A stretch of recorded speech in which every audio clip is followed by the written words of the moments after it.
data muito importante para todo cristão em todo lugar do mundo do nosso Deus. Que Deus seja glorificado nesta noite. Hoje de manhã aqui tivemos uma lição espetacular, maravilhosa.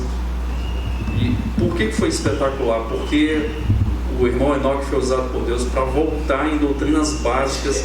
Irmãos, vira e mexe, eu estou andando por aí alguma pessoa me faz uma pergunta. E hoje aqui foi tratado assim de uma forma muito clara e muito elucidativa.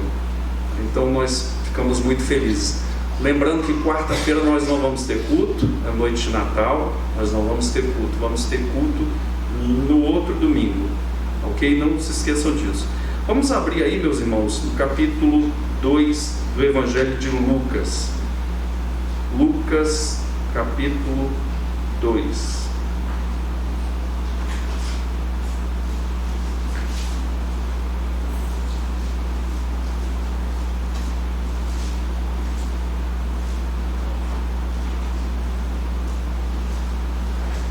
Versos de 1 a 7.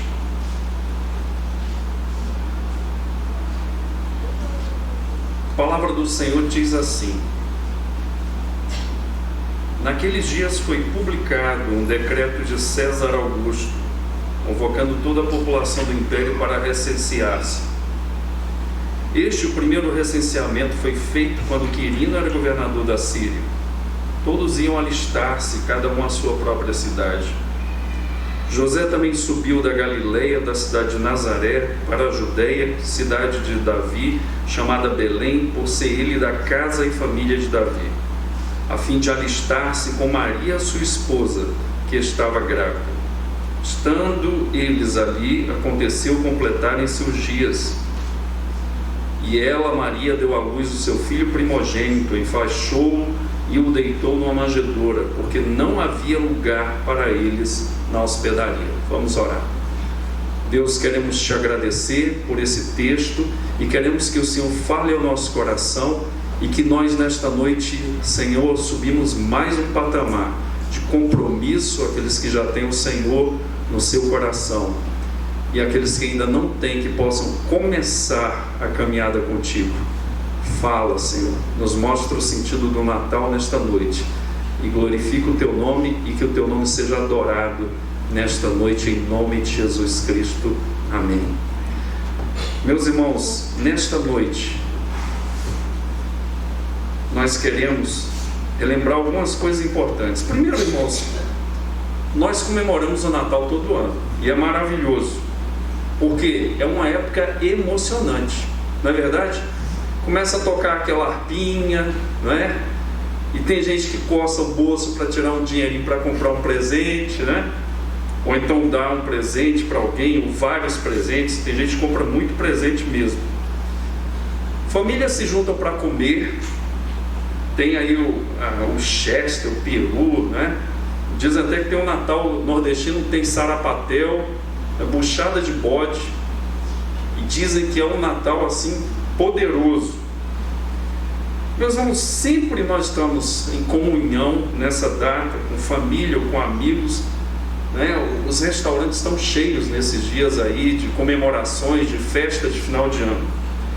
Mas, meus irmãos, alguns até dão presentes, né? Pessoas, empresários que dão presentes, que lembram dos mais pobres, é uma coisa louvável mesmo. Mas, irmãos, será que o sentido do Natal é só presente, ou comida, ou emoção com a família? Que logicamente tudo isso é muito bom, mas será que é só isso que a Bíblia mostra que é o sentido do Natal? Meus irmãos, nós sabemos que biblicamente o Natal é muito mais que isso. E esse texto de Lucas nos mostra assim de forma, com alguns detalhes, essa dificuldade da família. Ali José e Maria, e o menino no ventre já está na iminência de nascer, e ele se deslocando de uma região para outra. Irmãos, alguns detalhes importantes aqui para o recenseamento, essa história, esse contexto, para nós entrarmos na mensagem propriamente dita. Primeiro, que José e Maria se deslocaram a pé, não tinha tênis de corrida naquela época, não tinha sapato bom, era sandália aberta, muitas vezes não tinha sola boa, e era uma poeira muito grande. Detalhe, eles se deslocaram em torno de 170 quilômetros. 170 quilômetros, e não somente isso, uma região íngreme, uma região de difícil acesso. Saíram de 90 e poucos metros de altitude para aproximadamente 700, 800 metros. Uma caminhada íngreme, difícil. Eles saem ali de Nazaré, na Galileia, e vão para a Judeia, e é uma subida muito difícil mesmo. Mas não somente isso, tinham salteadores, bandidos. Por exemplo, você coloca no Google, a pé dá 33 horas. Agora você imagine com uma mulher grávida, a barriga enorme, montada no dorso de um burro, possivelmente, ou talvez indo a pé com seu marido, não sabemos. Eles não eram ricos porque quando eles foram oferecer depois, no capítulo 2, o sacrifício no templo, eles ofereceram 2 pombinhos e 2 rolas. E isso, na lei, era para as pessoas pobres. Não tinha dinheiro para comprar um animal, um cordeiro para oferecer ao Senhor. E Deus provê isso para que todos possam participar do sacrifício. Portanto, 33 horas com a mulher já na iminência de ter o neném. Vamos colocar aí pelo menos o dobro, 66 horas. Essa viagem durou em média 12 dias. Os meus cálculos, né? Eu fiz um curso de matemática via internet pelo Instituto Universal, eu acho que dá por aí. 12 dias, 13 dias de caminhada, e uma caminhada dificultosa, no meio da poeira, no meio da dificuldade, andando, subindo, descendo montanha. E foi essa caminhada desde Nazaré até Belém. Meus irmãos, outra coisa muito importante, quando eles chegam em Belém, depois dessa viagem toda, não tem lugar para eles na cidade, porque era um recenseamento, muitas famílias estavam ali, e não tinha lugar, e a cidade era um vilarejo, era muito pequena. Talvez, alguns historiadores dizem que essa cidade tinha no máximo 1.000 pessoas, era muito pequena. Na época da Páscoa, quando tinha festa em Jerusalém, tinha uma população de aproximadamente 1 milhão de pessoas. Você já imaginou? Banheiro para todo esse povo, comida, os sacrifícios que eram levados ali por muitos na viagem, mas por muitos eram comprados de cambistas na entrada do templo. Então era uma aglomeração muito grande. E aqui nós estamos no recenseamento que foi exigido por César Augusto. E eles vão para a cidade porque, lembrando que muitos, até na Bíblia, sacerdotes confundem isso. Jesus foi criado em Nazaré, na Galileia, que naquela época era gentalha. Não era persona grata, quem era da Galileia. Era de segundo padrão de cultura, de vida, de história. Não era bem visto o Galileu. Mas Jesus não é galileu, vamos nos lembrar. Jesus nasce em Belém, da Judeia, que é o quê? Ali, região fora da Galileia. Jesus chega nessa cidade, o que acontece? A família de Jesus não tem lugar, irmãos, está cheio, está apinhado de gente, né? Eu estava vendo ontem um Jornal Nacional, ali naquela 25 de março, não dava de cima para ver o chão. Tanta gente que tinha. Milhares e milhares de pessoas. Então aqui tinha muita gente, não tinha lugar. Por exemplo, em hospedaria, que não deveria ser muitas hospedarias, poucas, mas estavam cheias por causa do recenseamento. E o que acontece? A Bíblia diz que a família de Jesus encontrou um lugar numa estrebaria.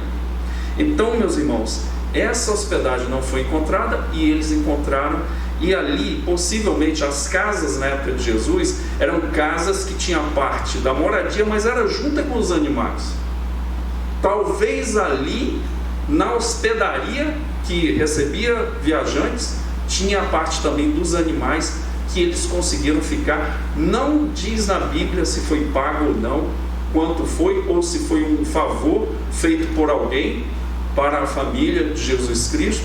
E ali o que acontece? Eles estão dentro daquela daquele local que não é local para uma criança nascer. Por exemplo, hoje para você vir para a igreja, os pais aí do Heitor, né, tem que tomar vacina, tem que ficar em casa, tem que ter os cuidados do pediatra. Eu acho, né, eu já ouvi falar isso, eu não sei se é ao certo isso, ficar 3 meses para ter contato, não ficar em lugar aglomerado, não ficar junto de gente fungando, espirrando, porque o nenê ainda é muito incipiente na sua formação biológica. Meus irmãos, pois é, a família de Jesus fica na estrebaria com lugar de vaca, de boi, de cordeiro e outros animais que eram criados ali, que era uma cultura agropastoril. Então se vivia de quê? Da pesca, dos animais, da plantação que não era abundante, porque o terreno não era para plantação. Então Jesus, a família de Jesus, Maria grávida, próxima a ter o nenê, ela vai ficar numa estrebaria, lugar fétido, lugar sujo, lugar escuro, lugar de proliferação de micro-organismos que podem dar doença com facilidade. Irmãos, tem inúmeras histórias. Por exemplo, de você que foi criado na roça, que você perdeu um filho, um irmão, ou então você conheceu alguém da sua família que morreu ainda criança, de doenças muito simples hoje de serem combatidas, não é verdade? Pois Jesus está ali, a família de Jesus, num lugar que não era um lugar adequado para uma criança nascer. E ali exatamente que Maria vai dar à luz esse menino, e colocado numa manjedoura, lugar de comida de animais, de vaca, de boi e de cordeiro. Irmãos, que coisa espetacular. Por quê? Porque a Bíblia diz que o rei iria nascer. E o rei faz o quê? Nasce num lugar menos propício para um rei nascer. Nós muitas vezes vemos filmes de reis humanos nascerem uma pompa muito grande, o local onde eles moram, o local cheio de servidores. E Jesus nasce aonde? Jesus nasce na estrebaria, lugar de cordeiro, não cordeiro de Deus que tira o pecado do mundo, lugar também de comida, que está ali para dar na manjedoura, comida para os animais. Mas Jesus depois vai dizer que Ele é o pão da vida, que desceu do céu para dar vida ao mundo. E meus irmãos, uma coisa muito interessante, João o Batista diz em João 1,29, no Evangelho de João, o Cordeiro de Deus que tira o pecado do mundo nasce no meio da sujeira. E outra, irmãos, Ele é adorado no primeiro momento por anjos, mas é adorado também por pastores, que na hierarquia funcional ali da época, por exemplo, nessa região, eram os mais pobres, eram os menos estudados e eram sujos, porque eles viviam no meio dos animais, tomando conta das ovelhas. Jesus foi recebido no meio desse contexto, e não havia lugar para Ele na hospedaria. Irmãos, eu tenho certeza, se soubessem da grandeza de Jesus, não teriam deixado. Quem era aquele que estava para nascer? Não teriam deixado o Filho de Deus, o Rei dos Reis, nascer no lugar de animais. Mas, irmãos, voltando agora dentro desse contexto de Lucas, qual é a importância do Natal? A importância do Natal não são só as comidas. Diga-se de passagem que é uma engordação grande nessa época, e muitos crentes internamente têm que fazer o sinal da cruz. Por quê? Porque é uma comilância, e um dos 7 pecados capitais está aí, né? A pessoa abusa, come mais do que deve, e é um pecado grande. Mas não é só comida, não é só reunião familiar, não é só trocar presentes, não é só o tempo emocionante. Volto a dizer, isso é muito bom, mas, irmãos, não pode ficar só aí. O sentido do Natal é muito mais, e eu quero trazer hoje 2 perguntas para mostrar que o sentido do Natal é muito mais. Primeiro, nós vamos ver que o sentido do Natal é muito mais pela primeira razão, quem é que está nascendo? Primeira coisa.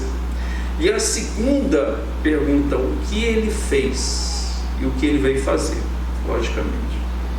Meus irmãos, a primeira pergunta, quem é Jesus? Essa pergunta é respondida de pronto, ele é o Messias Deus. Mas, irmãos, o que significa ser o Messias Deus? Irmãos, o nascimento daquele menino, ali naquela manjedoura, que não tinha holofotes, não tinha pompa, não tinha riqueza, ali a manifestação do nascimento já havia sido prometido desde lá do Gênesis. Foi falado pelos profetas. Por exemplo, o livro de Mateus fala do profeta Miqueias, 8 séculos antes, do profeta Isaías, 8 séculos antes da vinda, do advento de Cristo, do nascimento do Senhor. Nós lemos um texto hoje em Isaías 9, de 1 a 6, mostrando quem é Jesus 800 anos antes de Cristo nascer. Irmãos, ele é aquele que foi prometido em 2 textos, poderia ler outros, mas 2 Samuel 7,16. Irmãos, nós estamos falando aqui há algum tempo sobre o rei Davi, e Davi é um homem segundo o coração de Deus, e Deus promete para Davi uma promessa eterna e linda, e uma honra muito grande para Davi. Diz lá em 2 Samuel 7,16, quanto a você, o profeta Natã falando para Davi, da parte de Deus, a sua casa e o seu reino serão firmados para sempre diante de mim, o seu trono será estabelecido para sempre. É uma promessa para sempre. E diz lá no Salmo 2, verso 2, os reis da terra se levantam e as autoridades conspiram contra o Senhor e contra o seu ungido, falando de Deus Pai e falando do seu ungido. A palavra ungido no Antigo Testamento significa Messias, ou seja, aqueles reis que eram ungidos para reinar, para governar o povo de Israel.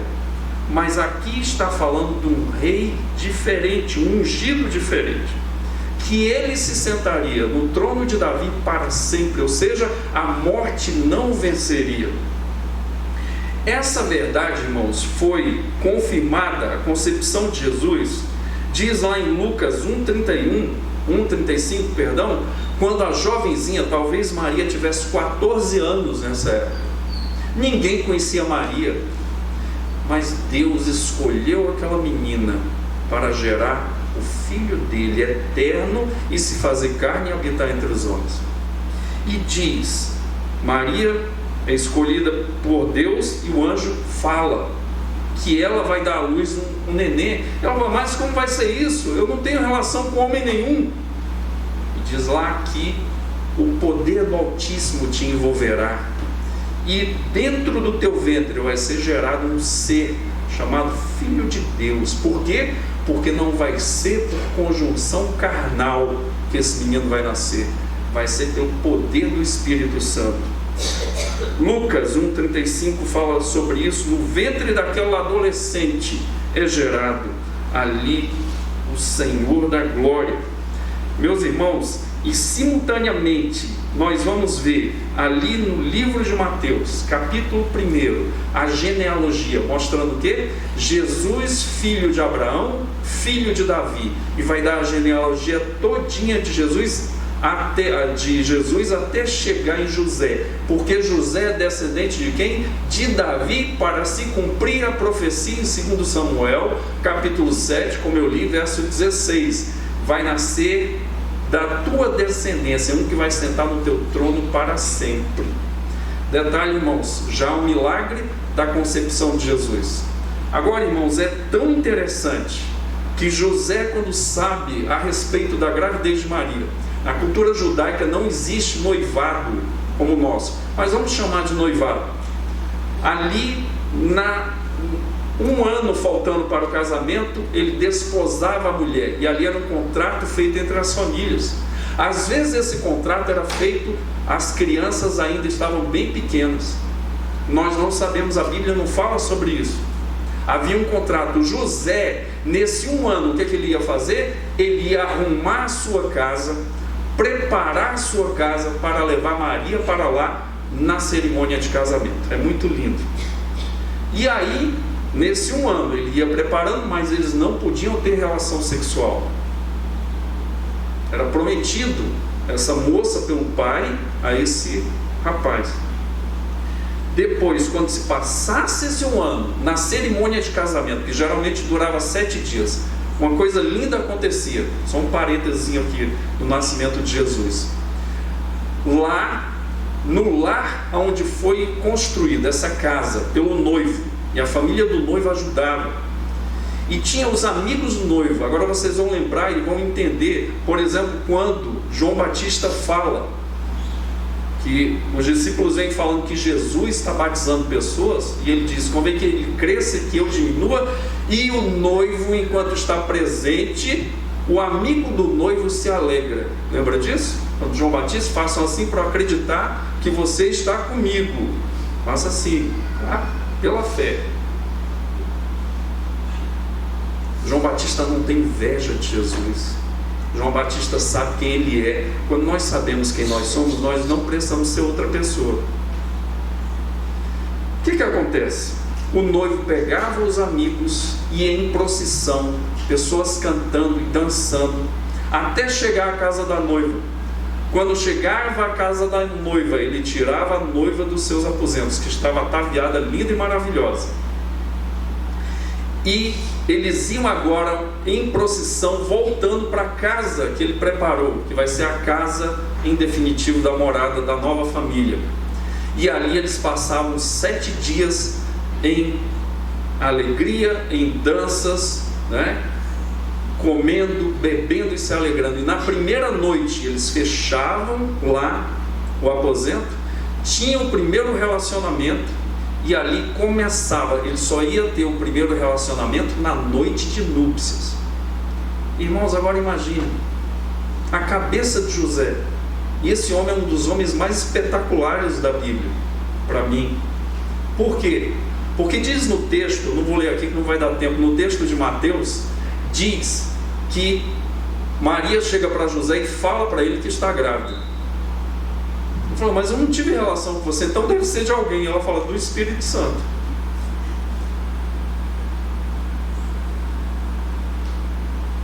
Vou até tomar água. Irmãos, vocês homens, vocês acreditariam nisso?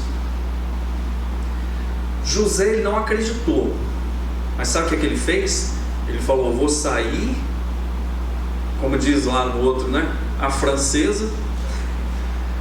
Vou sair de fininho, porque ele amava tanto Maria, que se ele falasse que Maria estava grávida, os judeus iam colocar ela para fora da casa, iam apedrejá-la.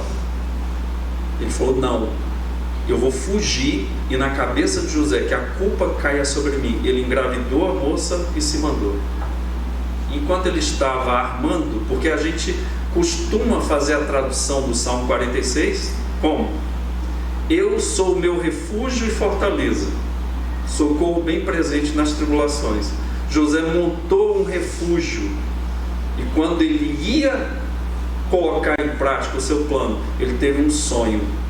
Mas não foi sonho que ele comeu buchada, entendeu? Tem sonhos de crente aí, irmãos, que dá estrelinha, pula, dá cambalhota. É um sonho totalmente estranho, mas esse sonho era de Deus. Recebe Maria, porque no ventre dela o Espírito Santo gerou um filho. E ele, homem, diz na Bíblia, piedoso, recebe a sua esposa. E ali, meus irmãos, nós voltamos aqui para a nossa história em Lucas. Já está no tempo de Maria ter a luz, dar a luz, perdão.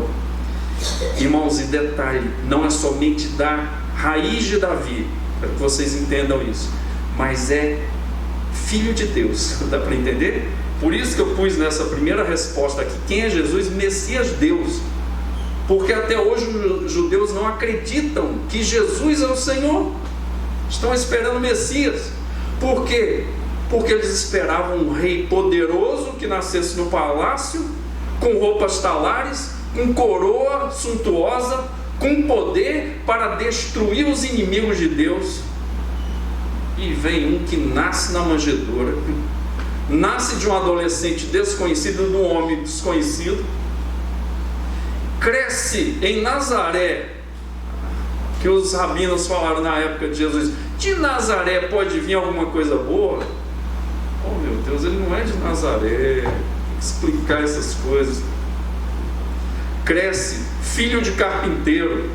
Aí imaginou Jesus colocando lastro de cama, trocando a porta, aquela porta bem levezinha de madeira, né? de MDF, eu imagino. Lógico que não era de MDF, irmãos. Jesus tem uma profissão, e irmãos, quando chega esse neném, aí vem os magos do Oriente adorar esse menino. Depois Herodes tenta tirar a vida dele, e Deus provê o livramento. E Deus vai protegendo esse menino, e eles fogem para o Egito, e Herodes o Magno morre, aí o anjo aparece lá, pode voltar de novo, e eles voltam do Egito, e o menino cresce, e vai se desenvolvendo. Irmãos, esse menino, ele é o Messias do trono de Davi, mas não somente isso, ele é o Deus Todo-Poderoso, o Rei dos Reis, o Senhor dos Senhores. Meus irmãos, mas não somente isto. Irmãos, a Bíblia é rica. Veja, no primeiro capítulo, verso 1 de Mateus diz, Jesus filho de Abraão também. E por que fala isso? Porque Mateus está provando Gênesis 12, de 1 a 3. O que diz em Gênesis 12, de 1 a 3? Para Abraão a promessa do Deus Todo-Poderoso: saia da sua terra, da sua parentela e da casa de seu pai, vá para a terra que lhe mostrarei. Farei de você uma grande nação, e o abençoarei, e engrandecerei o seu nome. Seja uma bênção. Abençoarei aqueles que te abençoarem, e amaldiçoarei aqueles que te amaldiçoarem. Em você serão benditas todas as famílias da terra, de judeu a baiano, a goiano, a paraibano, a gente de um país X, Y, Z, todas as famílias da terra serão abençoadas em ti. E por que fala que Jesus é filho de Abraão? Porque a salvação, agora que eu vou entrar, a segunda coisa sobre o Natal. Primeiro, quem é Jesus? É o Messias de Deus. 2, a função dele como Messias de Deus, quando ele se fez carne e nasceu, e o Natal significa isso também, que é o que? A relevância da sua obra. Por que ele é filho de Abraão também? Porque ele veio trazer salvação a todos os povos. Meus irmãos, depois de nós termos observado sobre o Messias Deus, que no Novo Testamento é chamado de Cristo ungido, veja, a salvação é mostrada e sempre foi mostrada no Antigo Testamento como para todos os povos, não só para os judeus. A condição, meus irmãos, do homem longe de Deus, irmãos, a sujeira dessa estrebaria, o mau cheiro e a escuridão está geralmente aonde? No coração do homem. E o apóstolo Paulo diz o quê? Que Jesus veio como Salvador desse homem sujo, mais sujo do que a estrebaria, mais sujo do que os pastores. O apóstolo Paulo pinta um quadro de terror, um quadro de miséria da nossa condição antes do nascimento de Cristo nos nossos corações.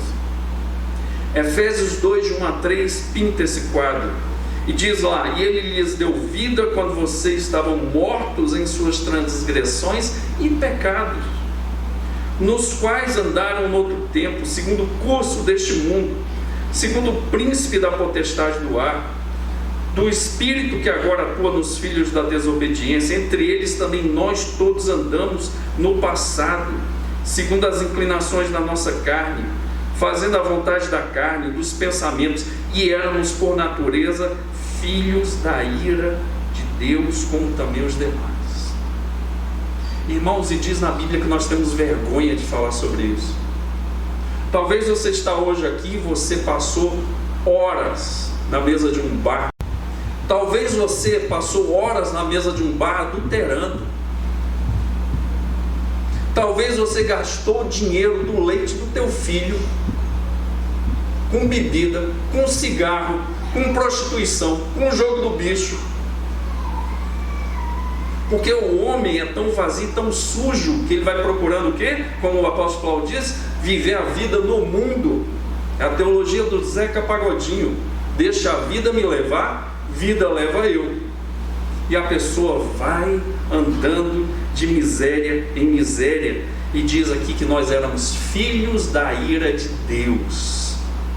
Portanto, nós temos que tomar cuidado quando a gente fala o que a Bíblia não diz. Muitos crentes vão pregar e falam: Jesus te ama. Será? Porque Deus é poderoso, irmãos, para fazer tudo o que Ele quiser. A pergunta é, eu não vou entrar no detalhe aqui que não está no script. Por que Deus não salva todo mundo? Ou todo mundo vai ser salvo? Se Ele é poderoso e o amor dele é capaz de abarcar toda a população de antes, durante e depois de Cristo. A Bíblia diz que nós éramos filhos da ira, nós não estávamos nem aí para Deus, fazíamos tudo o que queríamos. Muitas vezes casamos para quê? Para ter prazer.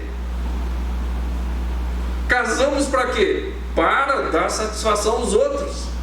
Passamos em concurso para dizer que nós somos inteligentes. Fizemos curso superior, mestrado e doutorado para dizer eu sou uma pessoa importante. Isso é coisa do mundo. Irmãos, estudar é pecado? Não, mas pode se tornar pecado. Ter dinheiro na poupança é pecado? Não, mas pode se tornar pecado. A estética é ruim, cuidar do corpo? Não, o corpo é o templo do Espírito Santo, mas pode ser pecado quando nós estamos querendo outras coisas. Pois bem, irmãos, o Salvador, aquele menino que nasce na estrebaria, vem porque nós estávamos nesse quadro perdidos e éramos filhos da ira de Deus. Meus irmãos, no capítulo 2 ainda, aos Efésios, o apóstolo Paulo completa esse quadro terrível. Portanto, falando para os crentes de Éfeso, lembre-se de que no passado vocês eram gentios na carne, chamados em circuncisão por aqueles que se intitulam circuncisão, que é feita na carne por mãos humanas. Naquele tempo, vocês estavam sem Cristo, separados da comunidade de Israel, estranhos às alianças da promessa, não tendo esperança e sem Deus no mundo. Irmãos, isso é caótico. E o apóstolo Paulo fala no capítulo 2, no iniciozinho, estávamos mortos. Isso é terrível. Não tínhamos acesso a Deus, Deus estava irado conosco. E agora, meus irmãos, o apóstolo Paulo mostra que em Cristo nós temos o quê? O acesso a Deus Pai. A vinda desse menino, o nascimento, foi para que nós tivéssemos acesso a Deus. E o apóstolo Paulo vai continuar ali aos Efésios, mas agora, depois de haver ali o nascimento de Cristo no coração daqueles irmãos, mas agora em Cristo, vocês que antes estavam longe, foram aproximados pelo sangue de Cristo, porque Ele é a nossa paz, irmãos. De dois povos Ele fez um só, e na sua carne derrubou o muro de separação que estava no meio a inimizade. Cristo aboliu na lei dos mandamentos, na forma de ordenança, para que dos dois homens criasse em si mesmo uma nova humanidade, fazendo a paz e reconciliasse ambos os povos em um só corpo diante de Deus, por meio da cruz, destruindo a inimizade por meio dela. E quando veio Cristo, evangelizou paz a vocês que estavam longe, e paz também aos que estavam perto, porque por meio dele, de Cristo, ambos temos acesso em um só Espírito a Deus. A função daquele menino, o nascimento, é muito maior, irmãos, do que panetone, do que é bom o panetone, né? Tem também um chocotone aí que é gostoso demais, né? Se você não gostar, lembra-te de mim. Tem gente que não gosta de panetone, eu gosto. Peru de Natal, pernil, aquele pernil com azeitona, que é maravilhoso, né? Tem gente que não gosta de azeitona, sinto muito. Cominho, também tem gente que não gosta, eu sinto muito. Meus irmãos, o Natal é muito mais do que isso. O Natal responde duas perguntas precípuas. Primeiro, quem é aquele menino e o que ele veio fazer? Esse menino veio prometido desde o Antigo Testamento. É o Messias, o Rei, o Deus Todo-Poderoso. Diz na Bíblia que ele foi ressuscitado. Por quê? Porque no trono de Davi, o descendente teria que sentar para todo sempre. Nem a morte o deteve. Assim, meus irmãos, esse menino nasce no Natal, e nós comemoramos o Natal, e é uma noite de Natal e de alegria para nós, como foi falado hoje aqui de manhã. Por quê? Porque esse menino é o Messias que veio nos libertar dos nossos pecados, veio trazer luz. Nós estávamos perdidos nos nossos delitos e pecados, mortos. Ele veio nos dar luz, veio mostrar a direção, veio mostrar o caminho para as nossas vidas. Portanto, meus irmãos, esse é o sentido do nascimento desse menino. No ventre dessa jovenzinha, desconhecida até então, mas que é bem conhecida há mais de 2000 anos, nós vamos nos encontrar lá em cima, com a graça de Deus. Já imaginou conversar com Maria? Lucas deve ter conversado com Maria, que é o único evangelista que traz detalhes da infância do Messias. E Lucas deve ter conversado com ela. Natal é o nascimento do Senhor e Salvador. Ele quem nos dá a vida verdadeira, que nos dá a libertação do pecado. O quadro terrível pintado pelo apóstolo Paulo com propriedade. Ele nos torna propícios ou aceitos diante de Deus. E a pergunta que fica: como eu posso obter essas promessas de Deus na Bíblia em relação ao seu filho, ao nascimento do seu filho? A Bíblia mostra, irmãos, que pela fé o Espírito Santo gera fé no nosso coração para acreditar na obra desse que nasceu ali na manjedoura. E o apóstolo Paulo diz, e mexe com Lutero, mexe com Calvino, mexe, por exemplo, com Agostinho, mexe com os grandes homens da história da igreja. Ele diz aqui em Romanos 1, 16 e 17: pois não me envergonho do Evangelho. E o apóstolo Paulo foi decapitado, preso por causa do Evangelho. Porque o Evangelho é o poder de Deus para a salvação de todo aquele que crê, primeiro do judeu e também do grego. Porque a justiça de Deus se revela no Evangelho de fé em fé, como está escrito: o meu justo viverá por fé.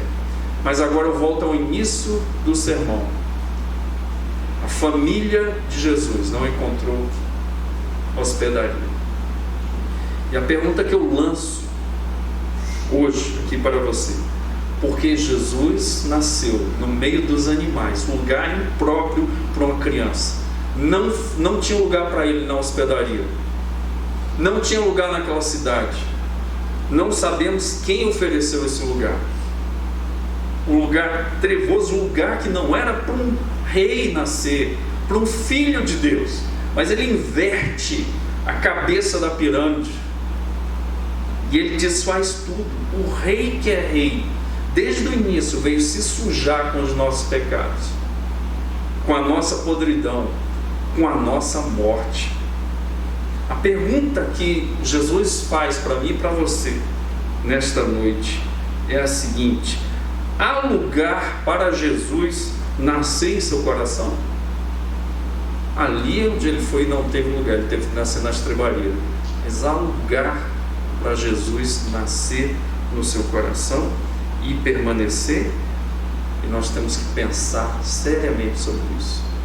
Porque da mesma forma que esse rei nasce e no meio dos nossos pecados e vai até a morte, morte de cruz, esse rei vai vir um dia com a segunda acepção dele. Ele vai vir para reinar e para julgar.